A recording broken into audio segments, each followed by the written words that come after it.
ধারণা আমার কোনোদিন ছিল না, আজও নেই। আমার জীবনে আমি আব্দুল্লাহ, আব্দুর রহমান, আব্দুর রহিম আমাকে দিয়ে পরিচিত হবে, আল্লাহর ভালোবাসা নিবে, মানুষের ভালোবাসা নিবে, এইটা আমি কোনোদিন ভাবিনি। বরং আমি এইটা ভেবেছি যে জনগণ যদি আমাকে চিনতে না পারে তখন আমি বলবো আমি আব্দুল্লাহর পিতা, আমি আব্দুর রহমান, আব্দুর রহিমের পিতা। আমরা কোনোদিন পিছন দিকে আসিনি, ছোট চিন্তা করিনি। আমাকে দিয়ে ছেলেদের পরিচিত হওয়া চাইনি। যখনই আল্লাহকে বলেছি তখন বলেছি, যখনই আল্লাহকে বলছি তখনই বলছি আল্লাহ তুমি তাদেরকে দিনের বড় খাদেম হিসাবে কবুল করো, তাদের ইলমে বিদ্যায় বরকত দান করো, তাদের রুজিতে বরকত দান করো, তাদের তাকওয়া ভিক্ষা দাও। এই কথা আমি বলার চেষ্টা করেছি। আমাকে দিয়ে ছেলেদের পরিচিতি লাভ করা আমি চাইনি। আমি একেবারেই সাধারণ নগণ্য মানুষ। আমি আমার বাপ নিরক্ষর মানুষ। আমাকে শিক্ষা দেওয়ার ব্যাপারে যা চেষ্টা করেছেন, নিরক্ষর মানুষ যা চেষ্টা করেছেন সেটা আলহামদুলিল্লাহ। বলতেন যে বেটা তোমাকে যদি জমি চাষ করে খেতে হয় তাহলে আমার মরার পরে, আমি বেঁচে থাকবো তখনও তোমাকে পড়া বাদ দিয়ে কাজ করে খেতে হবে, এইটা আমি করব না। আমরা জমিতে যেতে চাইলে আমার আব্বা যেতে দিতেন না। গরু একটা খোঁটা, বোঝেন কিনা, একটা খুঁটিতে বাঁধা আছে, তা আমরা যদি এই খুঁটি থেকে ওখানে নিয়ে যেতে চাইতাম তো আমার আব্বা বলতেন না বেটা আমি ওটা করব, ওটাও যদি তোমাকে করা লাগে তাহলে আমার পরে। আমার আব্বা কৃষক মানুষ, তো আমার আব্বা চাইতেন যে আমরা পড়াশোনা করে কিছু শিখব। তা আমরা ভাঙাচুরা শিখার ভিত্তিতে আমরা ছেলে মেয়েকে শিক্ষা দেওয়ার ব্যাপারে কিছুটা ঘাটতি রাখছি, এটা আমার বিবেচনায় কোনোদিন আসেনি, আর আমি কোনোদিন ছোট চিন্তাও করিনি।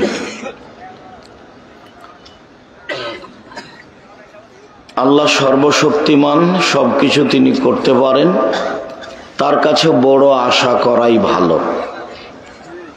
বড় আশা করলে তিনি পূর্ণ করতে পারেন। তিনি তো আর মানুষ নন যে আমাকে বলবেন যে তুমি এত বড় দাবি করো কোথা থেকে, আমি কোথা থেকে দিব। এভাবে কি আল্লাহ বলবেন? আপনার ছেলেকে যদি আল্লাহ আলবানি করে দেন, ইমাম বুখারী করে দেন, তা আল্লাহর দয়া রহমতের অভাব আছে? আমি যেহেতু আব্দুল্লাহ এখনো আসেনি, না এসেছে নাকি, তো স্টেজে আসেনি, তার আগে একটা কথা বলি, আসলে ওটা মানাতো না। তা আমি দেওবন্দে নিয়ে গেছি প্রাইভেট টিচারের কাছে। তো প্রাইভেট টিচার দ্বিতীয় দিন বলছে যে अगर ऐसी मेहनत जारी रहेगी तो मगरबी बंगाल में कोई टकरा ना सके। তোমার যদি এরকম পরিশ্রম থাকে তাহলে পশ্চিমবঙ্গে কেউ ঠেকাতে পারবে না। এই কথাটা বলছে শিক্ষক দ্বিতীয় দিনে। কি যে বুঝলো, খুব ভালো পণ্ডিত মানুষ। তো চট করে আব্দুল্লাহ মুখের উপরে বলছেন नहीं, अगर दुआ करना है तो ऐसे करना कि पूरे दुनिया में टकरा ना सके। আপনি ছোট দোয়া করবেন কেন যে পশ্চিমবঙ্গে কেউ ঠেকাতে পারবে না? পশ্চিমবঙ্গ তো আসাম থেকে নিয়ে কলকাতা পর্যন্ত, এটুকু করলেন কেন? যদি দোয়া আমার জন্য করা লাগে এমন করেন পৃথিবীতে কেউ যেন ঠেকাতে না পারে, এরকম দোয়া করবেন। আমিও ভাবিনি যে আব্দুল্লাহ এটা বলবে, আমিও অবাক, হুজুরও অবাক। এখন তিনজন আছি, হুজুর আবার বলছেন যে আব্দুর রাজ্জাক সাহেব আপনিও বসেন, আপনি बैठिए। উর্দু ভাষী, ওরা তো আর বাংলা জানে না। আপনি बैठिए। আমি একটু হেসে উঠলাম, আচ্ছা ঠিক আছে मैं भी बैठूंगा। তো ইন্ডিয়ান 4000 টাকা মাসে নিবে। তাই আমি বলছি যে ভিন্ন করে পড়াতে হবে। তো আরো যে 5 জন ছেলে বসবে তার সাথে নয়।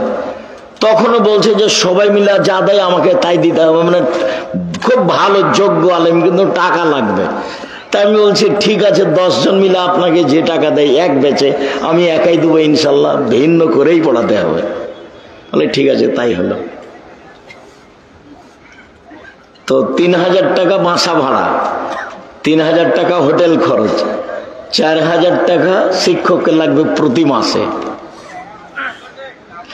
তা আমি তো কোনোদিন পিছে হটিনি, কাজেই ছোট আশাও আমি করি না। আল্লাহর কাছে যেটা দাবি রেখেছি, দাবি হায়াত পর্যন্ত রেখে যাব। উনি কতটুকু কবুল করবেন সেটা তার ব্যাপার। সম্মানিত দিনী ভাই বোন, আমি আলেমদের ব্যাপারে বলার পূর্বে আরো একটু কথা বলে নি, আব্দুল্লাহ হয়তোবা বলতে পারে। আমি জাতির শিক্ষা বিষয়ে পরিবর্তন চাই যে কোনো মূল্যে।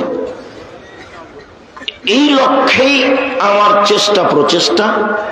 ইনশাল্লাহ আমি একটা ভালো পর্যায়ে পৌঁছিব ইনশাল্লাহ।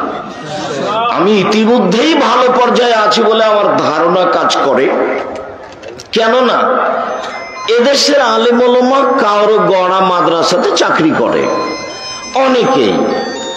আমি আব্দুর রাজ্জাক বিন ইউসুফ একবারে শূন্যের উপরে জিরো হয়ে প্রতিষ্ঠানের জমি কিনে প্রতিষ্ঠান গড়ার চেষ্টা করছি, ঘর বাড়ি তৈরি করে চেষ্টা করছি। আলহামদুলিল্লাহ আমি ভালো অবস্থায় আছি। আপনার বাড়ির পাশে যেটা প্রতিষ্ঠান সেটা এখন প্রায় 100 বিঘা জমির উপরে, প্রায় অংশই কিনা। তার 22 বিঘা খালি মেয়েদের জন্য। ওখানে একটা মসজিদ তৈরি হচ্ছে, গত বছরও বলেছি, 200 শতক জমির উপরে। তার 3 ভাগের 1 ভাগ পাইলিং মেঝে ঢালাই। এখন পর্যন্ত প্রায় 5 কোটি টাকা খরচ হয়েছে খালি পাইলিং মেঝে ঢালাই, বাকি তো আছেই। যেটা রাজশাহী সেটা ছেলেদের অংশ প্রায় 40 বিঘা জমির উপরে। যেটা মেয়েদের অংশ গড়তে যাচ্ছে সেটা প্রায় 70 বিঘা জমির উপরে। যেটা দিনাজপুরে সেটা প্রায় 20 বিঘা জমির উপরে। বরিশালে চলমান আছে, চট্টগ্রামে জমি আছে, ময়মনসিংহে জমি আছে, ফেনীতে জমি আছে, যশোরে জমি আছে, কুষ্টিয়ায় জমি আছে, আপনার এই বগুড়াতে জমি আছে। এইসব জায়গাতে অচিরেই জামিয়া সালাফে গড়বে ইনশাআল্লাহ। গাইবান্ধায় জমি আছে, গাইবান্ধাও চলমান, গাইবান্ধা চলমান, আপনার বাড়ির পাশে চলমান, রাজশাহী চলমান, বরিশাল চলমান, দিনাজপুর চলমান। উপস্থিত এই দুটা প্রতিষ্ঠানে প্রায় 5000 ছেলে মেয়ে পড়াশোনা করে। 5000। 300 জন শিক্ষক শিক্ষিকা আছেন, এখন আরো বেশি হবে। এদের প্রতি মাসে বেতন লাগে 32 লক্ষ। স্বাভাবিকভাবে প্রতিদিন স্বাভাবিকভাবে 3 মিস্ত্রি, রড মিস্ত্রি, কত কি যে মিস্ত্রি আছে, 40,000 থেকে প্রায় লাখের মতো মাঝে মধ্যে বিল আছে। এর নাম জামিয়া সালাফিয়া। আয়াতনে, শিক্ষক সংখ্যায়, ছাত্র ছাত্রী সংখ্যায়, শিক্ষক মানে, শিক্ষক গুণে বাংলাদেশে আপনাদের সর্ববৃহৎ প্রতিষ্ঠান। তাতে আপনার বাড়ির পাশেটা সবচেয়ে বড়। এইটা প্রায় 100 বিঘা জমির উপরে। যেটা আপনি কালকে দেখতে যাবেন সেটা হলো 13-14 ফেব্রুয়ারি সম্মেলন। 13-14 ফেব্রুয়ারিতে সম্মেলন আছে। দেশের বক্তার বড় বড় যারা, বড় বড় বিদ্বান যারা, তারা থাকবেন ইনশাআল্লাহ। পাকিস্তানের বিদ্বান থাকবেন ইনশাআল্লাহ, ইন্ডিয়ার থাকবেন ইনশাআল্লাহ, সৌদি আরবের থাকবেন ইনশাআল্লাহ। এটা আপনাদের প্রতিষ্ঠান, আপনার বাড়ির পাশে। আমি জানি না আপনার প্রতিষ্ঠানের উপরে ভালোবাসা কেমন। দুইটা কথা আরো বলেনি। সেটা হলো এই যে সারা দেশ জুড়ে জামিয়া সালাফিয়া মক্তব পরিচালনা করতে চাই। সারা দেশ জুড়ে, একবারে টেকনাফ থেকে তেঁতুলিয়া, তেঁতুলিয়া থেকে টেকনাফ পর্যন্ত দেশ জুড়ে ইনশাআল্লাহ। এবং তারা এই মক্তবের শিক্ষককে প্রশিক্ষণ দেওয়ার জন্য, জামিয়া সালাফিয়া এদেরকে প্রশিক্ষণ দেওয়ার জন্য দেশের আলেম ওলামা বা জেনারেল শিক্ষিত ছেলেদেরকে কোরআন শিক্ষা দেওয়ার জন্য একটা পদক্ষেপ গ্রহণ করা হয়েছে। ফ্রিতে রাজশাহী যাবেন প্রশিক্ষণ নেওয়ার জন্য, ফ্রিতে আসবেন, ফ্রিতে খাবেন, বই পুস্তক ফ্রি, যাওয়া ফ্রি, আসা ফ্রি, থাকা ফ্রি, খাওয়া ফ্রি, বই পুস্তক ফ্রি। এটা আপনাদের জামিয়া সালাফের ফলাফল। তবে রাজশাহীতে এটা আপনারা ব্যবস্থা করছেন, তাই মনে রাখা ভালো হবে। জামিয়া সালাফিয়া কোনো বৈদেশিক পয়সা দিয়ে চলে না, জামিয়া সালাফিয়া কোনো সংস্থা দিয়ে চলে না, জামিয়া সালাফিয়া কোনো বিত্তশালী দিয়ে চলে না, জামিয়া সালাফিয়া সরকারি অনুদানে চলে না। জামিয়া সালাফিয়া আমার আর আপনার 5,000, 10,000, 50,000, 2,000, 5 টাকা, 10 টাকা এই টাকা দিয়ে চলে। আপনারা কয়ে আমরা তো নরসিংদীর মানুষ কবে যে দিয়েছি, আর কেউ দিয়েছে? আমি নরসিংদীর যদি না দিই তো নারায়ণগঞ্জের দিয়েছে, নইলে গাজীপুরের দিয়েছে, চলছে তো। আর বিশাল আকৃতিতে চলছে, অবাক হবেন। আলহামদুলিল্লাহ, অবাকের যেটা ফলাফল সেটা আলহামদুলিল্লাহ। সারা দেশ জুড়ে বক্তব্য পরিচালনা করতে চাই জামিয়া সালাফিয়া আর দাওয়াত আল্লাহর মাধ্যমে। সারা দেশ জুড়ে জামিয়া সালাফিয়া করতে চাই ইনশাআল্লাহ। এই ব্যাপারে প্রাণপণে চেষ্টা চলছে। অনলাইন আল ইতেসাম টিভি আছে, যেখানে বক্তব্য রেকর্ডিং করে আপনাদের সামনে দেওয়া হয়। আমরা আপনাদের কাছে দিন প্রচার করার ব্যাপারে মানুষ হিসেবে সামান্যতম ত্রুটি করছি, এটা আমাদের মনে বলে না। আমি আব্দুর রাজ্জাক বিন ইউসুফ সাধারণ মানুষ হিসাবে, আপনি আমার দিনী ভাই হিসাবে, আপনি আমার দিনী বোন হিসাবে, যেটা আমি জোরালো আপনার কাছে দাবি রেখেছি, প্রতি বছর বলছি, সেটা হলো 1 নম্বর একটু দোয়া করতে হবে, আল্লাহ তুমি জামিয়া সালাফে কবুল করো, জামিয়া সালাফের কাজ কর্মকে তুমি কবুল করো। এইটা আপনার কাছে আমার প্রথম দাবি। দ্বিতীয় দাবি, আপনার অনুকূলে হলে যাবেন, 2, 4, 5 টাকা, 10 টাকা, 50 টাকা দান করবেন, যেহেতু 10-এর পয়সা দিয়ে চলে। তাতে আমি বলেছি, পতিতালয়ের মহিলা যদি কুকুরকে পানি পান করে জান্নাত পেতে পারে, তো জামিয়া সালাফিয়া 10 টাকা দান করলে জান্নাত হবে ইনশাআল্লাহ। যা আব্দুর রহিমের বক্তব্যে ফুটে উঠছিল যে দান কি জিনিস। সাথে সাথে এই দেশের সর্ববৃহৎ প্রতিষ্ঠান হচ্ছে জামিয়া সালাফিয়া, শিক্ষা মানে সর্বোচ্চ প্রতিষ্ঠান হচ্ছে জামিয়া সালাফিয়া, শিরক মুক্ত প্রতিষ্ঠান জামিয়া সালাফিয়া, বিদআত মুক্ত প্রতিষ্ঠান জামিয়া সালাফিয়া, দল মুক্ত প্রতিষ্ঠান জামিয়া সালাফিয়া, সংগঠন মুক্ত প্রতিষ্ঠান জামিয়া সালাফিয়া, হিংসা মুক্ত প্রতিষ্ঠান জামিয়া সালাফিয়া, জাতির সম্পদ জামিয়া সালাফিয়া। আপনি কিছুটা কার্পণ্যতা করবেন, এটা আমি চাইনি। তবে আপনি যদি কিছু দেখতে পান আমার ত্রুটি, তাহলে আপনি বললে আমি সংশোধনের জন্য প্রস্তুত আছি। আমি তো মনে করছি যে খালি সন্তরে আল্লাহকে সন্তুষ্ট করার জন্য কারো পিছনে না পড়ে, কারো বদনাম না করে, কারো বিরোধিতা না করে, এই দ্বীনি খিদমতে লেগে জীবন বাজি রেখে এইটাকে একটা ভালো থেকে ভালো পর্যায়ে নিয়ে যাবো ইনশাআল্লাহ। সম্মানিত দ্বীনি ভাই বোন, আল্লাহ তাআলা বলেন, হে বিশ্বাসী মানুষ, সবচেয়ে অসন্তুষ্টপূর্ণ কাজটা করিও না। যেটা মানুষকে বলো সেটা তুমি আমল করো না, এমন কাজ তুমি করো না।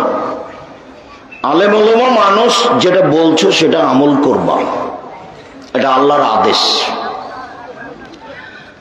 আবু হুরায়রা রাদিয়াল্লাহু তাআলা আনহু বলেন, রাসূল সাল্লাল্লাহু আলাইহি সাল্লাম বলেছেন, কাফা বিল মারই কাদিমান ইউহাদ্দিসু বিকুল্লি মা সামিয়া। একজন আলেমের জন্য মিথ্যুক হওয়ার ব্যাপারে এতটুকুই যথেষ্ট যে শরীয়তের কোনো কথা বলে দিল তদন্ত না করে। যার কারণে বহুদিন আমি বলেছি যে আজ যদি ওমর রাদিয়াল্লাহু তাআলা আনহু বেঁচে থাকতেন তাহলে শতকরা ৯৫ জন বক্তার যারা বাংলাদেশে বাংলা ভাষায় বক্তব্য দিচ্ছে শতকরা ৯৫ জন বক্তার আজীবন জেল হতো, তারা কেউ বাইরে থাকতে পেত না। আমি আর আপনি মনে করলাম বক্তা, কিন্তু আসলেই কি তাই? কোরআনে হাদিস না বুঝে, না বুঝার চেষ্টা করে, কেসা কাহিনী কি যে বলে আল্লাহই ভালো জানে। আর বক্তৃতা তো এরকম নয়, একেবারে খালে সন্তরে হতে হবে। রাসূল সাল্লাল্লাহু আলাইহি ওয়াসাল্লাম বলছেন, পৃথিবীর আলেম ওলামা শোনো, বাল্লিগু আন্নী ওয়ালা আয়া, আমার একটি কথা জানা থাকলে অন্যকে বলো। পৃথিবীর যারা আলেম ওলামা যারা দ্বীন প্রচার করতে চাও তারা শোনো, আমার একটি কথা জানা থাকলে অন্যকে বলো। ওয়া হাদিসু আন বানি ইসরাঈল লা হারাজ, বানি ইসরাঈলের কাহিনী বলো, কোনো দোষ নেই। ২ নম্বর বাক্য। ৩ নম্বর বাক্য, মান কাযাবা আলাইয়া মুতাআম্মিদান ফালিয়াতাবা মাকাদাহু মিনান নার, কেউ যদি কোনো কথা আমার নামে বলে, সেই কথা যদি আমার না হয়, কেউ যদি কোনো কথা আমার নামে বলে, সেই কথা যদি আমার না হয়, তাহলে তার থাকার জায়গা জাহান্নাম। আমি যে দিন প্রচার করতে এসে একটা কথা বলে দিলাম, বললাম যে ওযু করার সময় কাঁধ মাসা করতে হবে, এখন কাঁধ মাসা যদি রাসূলের কথা না হয় তাহলে কি হবে? তাহলে ফলাফল জাহান্নাম। জুব্বা যত বড়ই হোক, পাগড়ি যত বড়ই হোক, রেহাই হবে না। রাসূল সাল্লাল্লাহু আলাইহি ওয়াসাল্লাম বলছেন, একদা জিবরাইল আমাকে নিয়ে গেলেন উপরে, তো দেখি হঠাৎ অনেক মানুষ তুকরাজু সাফাউমিন মাখারাজ মিনান নার, যাদের ঠোঁট এবং জিহ্বাকে আগুনের কেঁচি দিয়ে কেটে দেওয়া হচ্ছে। তো আমি বললাম জিবরাইলকে, মান হাউলায়, জিবরাইল এরা কারা? তখন জিবরাইল বলছেন, হাউলায় খুতবা উম্মতিক, এরা আপনার উম্মতের বক্তা যারা বক্তৃতা করে বেড়াতো। নেন এবার। যার কারণে আমাকে আর আপনাকে সচেতন হওয়া খুবই জরুরি, অন্তত দিন প্রচারের ব্যাপারে। মানুষ বেশি হবে কি হবে না এ বিবেচনা করতে হবে না। মানুষ 10 জন হোক, যারা কোরআন হাদিস জানে বুঝে তাদেরকেই দাওয়াত দিতে হবে। 10 জন হোক মানুষ, তাতে কি আছে? আমি কি কারো জিম্মেদারি নিয়েছি যে তাকে হেদায়েত করতেই হবে? আল্লাহ বলছেন আমার নবীকে, ইন্নাকা লা তাহদি মান আহবাবতা, আপনি জোর করে কাউকে হেদায়েত করতে পারবেন না। গিয়ে চাচাকে বলছেন, চাচা আপনি খালি লা ইলাহা ইল্লাল্লাহ বলেন, বাকিটুকু বিচারের মাঠে কি করা লাগে সেটা আমি দেখব। মুহাম্মদ সাল্লাল্লাহু আলাইহি ওয়াসাল্লাম বলছেন। এখন আবু জাহাল, আবু লাহাব যারা পাশে আছে তারা বলছেন, আবু তালেব মরার সময়তে ধর্ম ত্যাগ করে মরবেন, মানুষে আপনার বদনাম করবে। এখন ভাতিজাকে বলছে, চাচা শুধু খালি লা ইলাহা ইল্লাল্লাহ বলেন, এটা মুখ দিয়ে বের করেন, বাকিটুকু বিচারের মাঠে কি করা লাগে সেটা আমি দেখব। কেননা আপনি যদি এই পথ দিয়ে না আসেন তাহলে আমার কিছু করার নেই, শুধু খালি এই পথ দিয়ে আসেন তাহলে বাকিটুকু দেখব। মুখে খালি লা ইলাহা ইল্লাল্লাহ বলেন। এখন যারা পাশে আছে তারা বলছে, মরার কালে ধর্ম ত্যাগ করে মরবেন, মানুষে বদনাম করবে। তখন বলছে, ভাতিজা তাহলে হলো না, আমি যে ধর্মে ছিলাম সেটাই বহাল থেকে গেলাম। তো 2 দিন পরে মারা গেল। তো মুসলিম গ্রন্থে এসেছে, আলী বলছেন, আল্লাহর নবী আপনার চাচা মারা গেছে। তখন আল্লাহ রাসূল বলছেন, এই আলী শোনো, যাও ওকে মাটিতে পুঁতে দাও। আবু তালেব মুহাম্মদ সাল্লাল্লাহু আলাইহি ওয়াসাল্লাম সবচেয়ে কাছের মানুষ, মুহাম্মদ সাল্লাল্লাহু আলাইহি ওয়াসাল্লামের সবচেয়ে কাছের মানুষ। রাতে দিনে সকালে সন্ধ্যায় সুবিধায় অসুবিধায় সর্বদা যিনি দেখেছেন তিনি হচ্ছেন আবু তালেব, যার ছায়াতে আল্লাহর নবী চিরদিন থেকেছেন। সেই নবী বলছেন, আলী যাও তাকে মাটিতে পুঁতে দাও। উনি গেলেন না, মাটিতে পুঁতে দিতে গেলেন না। মানে হিন্দুকে জ্বালিয়ে নদীতে ভাসানো হবে না, হিন্দু মারা গেলে তাকে শ্মশান ঘাটে ফেলা হবে না, তাকেও কি করতে হবে? মাটিতে পুঁতে দিতে হবে। তবে তার জানাজা নেই, তার গোসল নেই, তার কাফন দাফন নেই, এমনি তাকে মাটিতে পুঁতে দিতে হবে। হাদিস বুখারী মুসলিম। যাও আলী, ওকে মাটিতে পুঁতে দাও। যদি লা ইলাহা ইল্লাল্লাহ বলতেন তাহলে আমি দেখতাম। এখন আল্লাহ বলছেন ইন্নাকা লা তাহদি মান আহবাবতা, মুহাম্মদ সাল্লাল্লাহু আলাইহি ওয়াসাল্লাম আপনি ইচ্ছা করলেই কাউকে হেদায়েত করতে পারবেন, ব্যাপারটা এমন নয়। ইন্না আলাইনা লাল হুদা, কাকে আমি হেদায়েত করব সেটা আমার ব্যাপার। দিন রাত বক্তব্য শোনার পরে যদি আপনার পরিবর্তন না আসে তাহলে বুঝতে হবে ভাগ্য টলে গেছে। তাহলে কি বুঝতে হবে? ভাগ্য টলে গেছে। দোয়া করে একে ফিরিয়ে নিয়ে আসতে হবে। পৃথিবী সৃষ্টির 50,000 বছর পূর্বে ভাগ্য লিখা হয়েছে, এইটাকে কেটে নতুন ভাবে লিখার একটাই পথ, দিনরাত দোয়া করা, কান্নাকাটি করা। তাহলে আল্লাহ যেটা লিখে রেখেছেন সেটা কেটে পরিবর্তন করে দিবেন। রাসূল সাল্লাল্লাহু আলাইহি ওয়াসাল্লাম বলছেন যে আমি স্বপ্নে দেখলাম একদা, লম্বা কথার একটা কথা, যে আমাকে দুইজন ফেরেশতা দুই হাত ধরে টেনে নিয়ে যাচ্ছে। দেখি একটা লোক চিত হয়ে শুয়ে আছে, আর পাশে একটা লোক পাথর দিয়ে তার মাথাকে ভেঙে চৌচির করে দিচ্ছে। মারলে দূরে ছিটকে চলে যাচ্ছে পাথরটা, আবার নিয়ে আসে, আবার মারে, আবার চলে যায়, আবার নিয়ে আসে, আবার মারে, আবার ছিটকে চলে যায়। আমি এক পর্যায়ে বললাম, বলো তো এটা ঘটনা কি? তখন তারা দুইজন বললেন, জিবরাইল আর মিকাইল দুইজন বললেন যে ইনি হচ্ছেন মাওলানা মানুষ, বলতো আমল করতো না।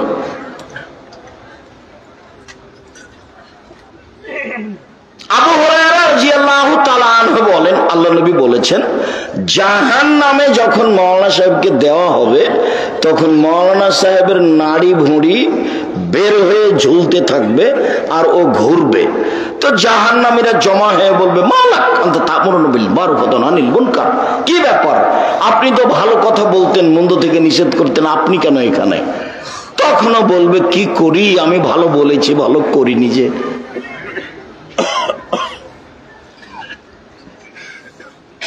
রাসূল সাল্লাল্লাহু আলাইহি সাল্লাম বলেন, ইয়াকুনু মিন বাদি আইম্মা, আমার পরে এক শ্রেণীর আলেম মানুষের কাছে আলেম হয়ে আসবে, ইহতাদুনা বিগাইরি হাদিয়াতি, আমার আদর্শ ছাড়াই অন্য আদর্শ মানবে এবং প্রচার করবে।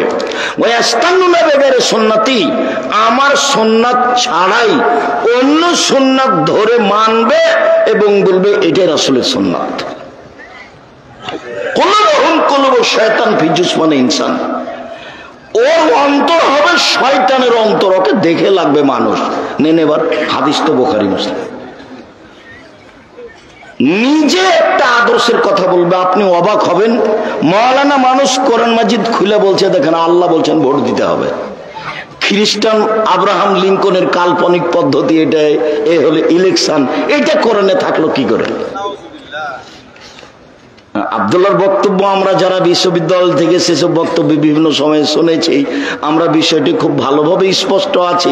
আজকে কি বিষয়ে অল্প সময় কথা হবে তা আমার জানা নাই, হয়তো বা আমরা বসে থাকলে সেটা বুঝতে পারবো যে কি বিষয়ে কথা হবে ইনশাআল্লাহ। তা আব্রাহাম লিঙ্কনের কাল্পনিক পদ্ধতি, যেই পদ্ধতিতে নির্বাচনে মেথড এ হতে পারে, প্রধানমন্ত্রী হতে পারে, মুচি প্রধানমন্ত্রী হতে পারে। চালাই, তুমি যে দড়িয়া বাড়া অমুকের চরিত্র ফুলের মতো পবিত্র, তোমার মাথায় কিছু আছে, গোবর আছে তোমার মাথায়, তুমি হিসাব পাও না?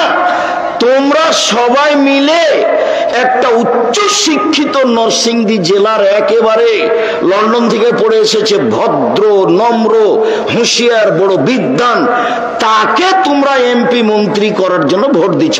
ফলাফলে দেখা গেল যে তোমাদের এলাকার এক মুচি দুনিয়ার বদের গোড়া, তারই ভোট একটা বেশি। এবার কি হবে বলো দেখি? মুচি পাস। তাহলে কিভাবে বলে কোরআন খুলে দেখাচ্ছে যে দেখেন আল্লাহ বলছেন ভোট দিতে হবে। মাওলানা সাহেব নিজে কোরআন মাজিদ খুলে বলছে দেখেন আল্লাহ বলছেন মিলাদ করতে হবে, মিলাদ কোরআন মাজিদে আছে মিলাদের কথা। আল্লাহ নবী বলছেন, বুখারী মুসলিমের হাদিস, আমার এক শ্রেণীর আলেম ওলামা আমার আদর্শ ছেড়ে দিয়ে অন্য আদর্শ গ্রহণ করে বলবে এটাই রাসূলের আদর্শ। কাজী সাহেব, মাওলানা মানুষ, কামেল পাস, 4 জন সাক্ষী রোজ লিখছে বিবাহের খাতাতে। তো 4 জন সাক্ষী তো জেনা প্রমাণ করার জন্য লাগে, বিবাহের জন্য তো 2 জন সাক্ষী লাগে। কই মাওলানা সাহেবের গায়ে তো একটু ব্যথাও আসে না, বরং আমাকে পাল্টা মোবাইল করে বলে, হ্যাঁ আপনি এভাবে কথা বলেন, কাজী সাহেবের খাতা টয়লেট পেপার হিসেবে ব্যবহার করার জন্য বলেন। আমি বলছি যে আমার ভাষা এইটুকু কুলালছে, যদি এর চেয়ে খারাপ কিছু বলতে পারতাম সেটাই বলতাম। ওটা তো রাসূলের পদ্ধতি নয়, রাসূলের পদ্ধতি 2 জন সাক্ষী। আর আপনি কি করে বিবাহ পড়ালেন? ওর বাপ নাই এই অবস্থায়।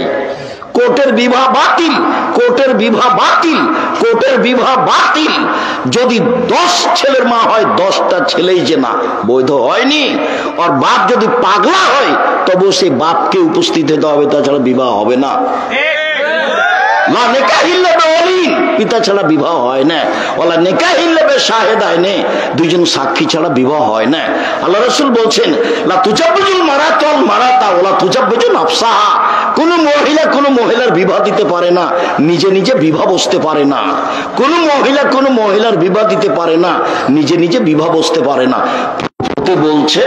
ফুফু বলছে ভাতিজিকে, এই শোন, ভাইয়ের বেটিকে বলছে, তুই চলে, তোর বাপ তো বিবাহ দিবে না, ছেলেটা খুব ভালো, আমি বিবাহ দিয়ে দিব, ফুফুতে বলছে। এখন চুপে চুপে ওর মা ওকে পাঠিয়ে দিয়েছে, ওর বাপ ওখানে বিবাহ দিবে না, তখন আর ফুফু বিবাহ দিয়ে দিয়েছে। পুরুষ ছাড়া বিবাহই হবে না, কখন কখন তার ফুফু বেটা ছেলে হয়ে গেছে, পুরুষ মানুষের বিবাহ দিয়ে দিয়েছে। খালাতে বলছে চলে, বোনের মেয়েকে বলছে বিবাহ আমি দিয়ে দেব, খালা বিবাহ দিয়ে দিয়েছে, কখন কখন খালা পুরুষ মানুষ হয়ে গেছে। অবাক হবেন, নরসিংদীতে উকিল বাপ লাগে বিবাহতে, তো সেদিন থেকে বাপ হয় না। কিন্তু চট্টগ্রামে ওই যে যেদিন উকিল বাপ হয়ে বিবাহ দিয়েছে, সেদিন উকিল বাপ হয়ে গেছে। ওটা এখন পিতা, ও যাবে মেয়ের বাড়িতে, ও মেয়েকে নিয়ে যাবে, আর নিজ বাপের সাথে আর কোনো কথা নেই। নরসিংদীতে কত দূর আছে তা আমি জানি না, তো উকিল বাপ আরাম। জ্যাঠও উকিল হতে পাবে না, দাদা উকিল হতে পাবে না, যদি হয় তাহলে বাপকে আগে মারতে হবে, তারপরে বাপই উকিল, বাপই বিবাহ দিবে। অবাক হতে হয়, আমার সুন্নাত ছেড়ে দিয়ে অন্য সুন্নাত ধরে নে বলবে এটা রাসূলের সুন্নাত। একবার জাজল্য নরসিংদীতে মাওলানা মানুষ বলছে নামাজের পরে হাত তুলে দোয়া করতে হবে। মাওলানা মানুষ বলছে নামাজের পরে সবাই মিলে হাত তুলে দোয়া করতে হবে। অবাক কথা, বাহাস করতে যাচ্ছে। আল্লাহ নবী বলছেন আমার সুন্নাত ছেড়ে দিয়ে অন্য সুন্নাত ধরে নিয়ে বলবে এটাই রাসূলের সুন্নাত। আল্লাহ নবী বলছেন এইরকম মাওলানা সাহেবকে দেখতে লাগে মানুষ, ওর অন্তর হলো শয়তানের অন্তর। হাদিস বুখারী মুসলিম। এমন মানুষকে দেখে লাগে মানুষ, ওর অন্তর হচ্ছে শয়তানের অন্তর। এটা আল্লাহর নবী বলছেন, হাদিস বুখারী মুসলিম। কি বিবেচনা আপনার কাছে আছে? কি দিয়ে বিবেচনা করবেন? আমি তো উপদেশ বইয়ে বহুদিন আগে এটা লিখে আপনাকে জানিয়েছি। আমি তো বক্তা শ্রোতার পরিচয় বইয়ে বহুদিন আগে লিখে জানিয়েছি। আপনার সাথে আমার দূরত্বের খবর জানি না। আপনার অন্তরের আমি সংকীর্ণতা চাইনি, আপনার অন্তরের আমি দুর্বলতা চাইনি। আমি বলছি কথা যদি সত্য হয় তাহলে মেনে নেন, আপনার জন্য ভালো হবে। একদিন দলীয় দাপটে বাঁচবেন না, একদিন দল করে আর একজনকে খারাপ বেশে বাঁচার চেষ্টা করিয়েন না। একদিন মানুষের বদনাম করে, মানুষের গিবাত করে, মানুষকে অপমান করে, মানুষকে খাটো করে বেঁচে থাকার চেষ্টা করিয়েন না। ওটা মাথা দিয়ে আনবেন না। মামলা কারো বিরুদ্ধে করে, কারো প্রতিবাদ করে, কাউকে অপমান করে, কাউকে খাটো করে বেঁচে থাকার চেষ্টা করবেন না। আপনি অবাক হবেন, যারা নেট দেখে তারা বলে একজন আর একজনকে একবারে ধুয়ে ছেড়ে দিচ্ছে। কেমন আলেম মানুষ, কিভাবে মুখে আসতে পারে এটা? আমি আসলে সেই কথাটা খুব নিরুপায় হয়ে বলেছিলাম। কি বলেছিলাম? যখন তখন বলে আসেন বাহাসে বসেন না, আসেন বাহাসে বসেন না, অত বলেন বাহাসে বসেন না কেন? তখন আমি নিরুপায় হয়েই বলেছিলাম আপনাকে তো আমি মানুষই মনে করি না, তো বসবো কি? একটা আমার বাক্য আছে, আমি তো আপনাকে মানুষই মনে করিনি, তুমি বসবো কি? আপনি যে মুখখানে দিন রাত আর একজন আলেমের গালি দিচ্ছেন, আমি আপনাকে কেমনে আলেম মানুষ মনে করি? আমি কেমনে বসতে পারি? আপনি আমাকে ধুয়ে ছেড়ে দিলে তো আপনার নামটা আমি নিব না। দেখেন আপনি কিভাবে আলেম ওলামা একজন আর একজনকে ধুয়ে ছেড়ে দিচ্ছেন। কি চরিত্র! আল্লাহ রাসূল বলছেন ওকে দেখে লাগে মানুষ, ওর অন্তর হলো শয়তানের অন্তর। হাদিস বুখারী মুসলিম। ওকে দেখে লাগে মানুষ, ওর অন্তর হচ্ছে শয়তানের অন্তর। রাসূল সাল্লাল্লাহু আলাইহি ওয়াসাল্লাম বলেন, পৃথিবীর মানুষ, আমি জাতির সামনে আশঙ্কা প্রকাশ করে গেলাম, পৃথিবীর মানুষ শুনে রেখো, তিনটি বিপদের কথা বলে যাচ্ছি। এক, আইম্মাতু মুজিল্লিন, হুজুর হবে ভ্রান্ত, হুজুর ধর্ম বেচে খাবে, হুজুর হবেন ভ্রান্ত, হুজুর ধর্ম বেচে খাবে। দুই, সাত্তাবদু কাবাইল মিন উম্মতিল আওফান, আমার উম্মত মূর্তি পূজা করবে। ঢাকার একজন লোক আমাদেরকে ভালোবাসে, ব্যবসায়ী ভালো।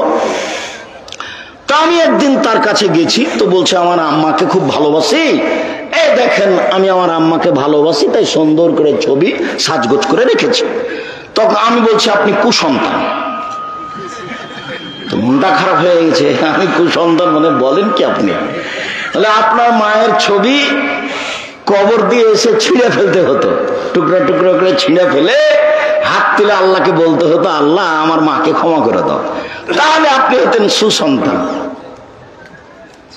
জনৈক কাজে এক এমপির কাছে গেছি, তো আমি সালাম দিয়েছি, ভাইজান এই মূর্তিটা সরাতে হবে।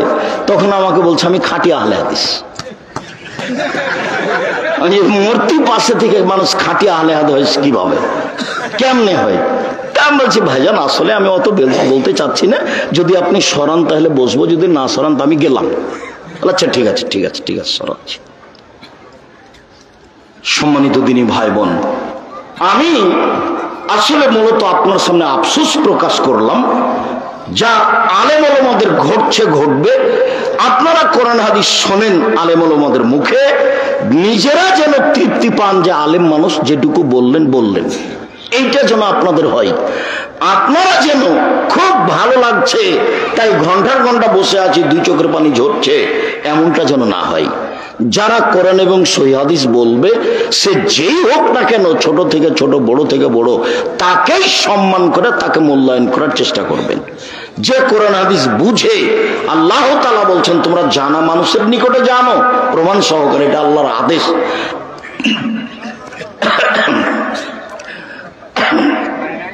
পানি আছে একটু?